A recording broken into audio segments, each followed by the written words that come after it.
ኃይል ሰጪ ካርቦሃይድሬት ምግቦች። ካርቦሃይድሬት ዋናው ኃይል ሰጪ ነው። ከዚያም በላይ ሌሎች ለሰውነት አስፈላጊ የሆኑ ቫይታሚኖችና ሚነራሎች ምንጭ ነው። የተለያዩ የካርቦሃይድሬት አይነቶች ሲኖሩ ስማቸው ከምንጫቸው ጋር የተያያዘ ነው። ግሉኮስ የደም ስኳር፣ ፍሩክቶስ የፍራፍሬዎች ስኳር፣ ጋላክቶስ የወተት ስኳር ለምሳሌ የሚጠቀሱ ናቸው። እነዚህ ስኳሮች በመተባበርና በመቀነባበር ውስብስብ የሆኑ ካርቦሃይድሬቶችን ይመሰርታሉ።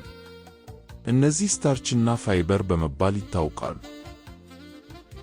በአትክልት፣ በእንጀራ፣ በዳቦና በመሳሰሉ ምግቦች ውስጥ ስታርችና ፋይበር ይገኛል። በአንጀት ውስጥ እነዚህ ምግቦች ተፈጭተው ወደ ደም ስኳርነት ይቀየራሉ። ሰውነት ኃይል ለማግኘት ይጠቀምባቸዋል። በአጠቃላይ ከምንበላው ምግብ ውስጥ ካርቦሃይድሬቶች ብዙውን ቦታ ይይዛሉ።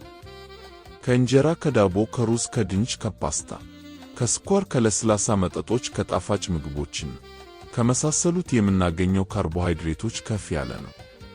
ከባህል ምግቦች እንጀራ፣ የገብስ ዳቦ ወዘተ የምናገኛቸው ካርቦሃይድሬቶች ያልተጣሩ ስለሆኑ የደም ስር ስኳር ከፍ እና ዝቅ ማለትን አያስከትሉም። ከስልጣኔ ጋር አብረው የመጡት እንደ ፓስታ፣ ነጭ ሩዝ፣ ስኳር፣ ለስላሳ መጠጦች፣ ኬክና ብስኩቶች ግን ከፍተኛ የደም ስኳር ከፍ እና ዝቅ ማለትን ያስከትላሉ። ቶሎ የሚፈጩ የተጣሩ ካርቦሃይድሬቶች በሚገሉበት ጊዜ የደም ስኳር መጠን ወዲያው ከፍ ስለሚል ይህን ለመቆጣጠር የሚለቀቀው ኢንሱሊን የሚባል ኬሚካል ሆርሞን እንደገና ወደ ታች ይመልሰዋል።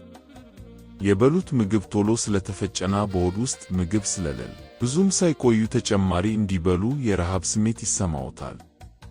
የፈረንጅ ዳቦ፣ ፓስታና የመሳሰሉ ምግቦች ሆድ አይቆዩም የሚባለው ለዚህ ነው። ቶሎ የማይፈጩ ያልተጣሩ ካርቦሃይድሬት ምግቦች በሚበሉበት ጊዜ የደም ስኳር መጠን የሚጨምረው በዝግታ ነው። በዚሁ አኳያም ረሃብ ወዲያው አይሰማዎትም። የደም ስኳርም ከፍ እና ዝቅ ማለት ስለማይኖር ለጤንነትዎም ጥሩ ነው።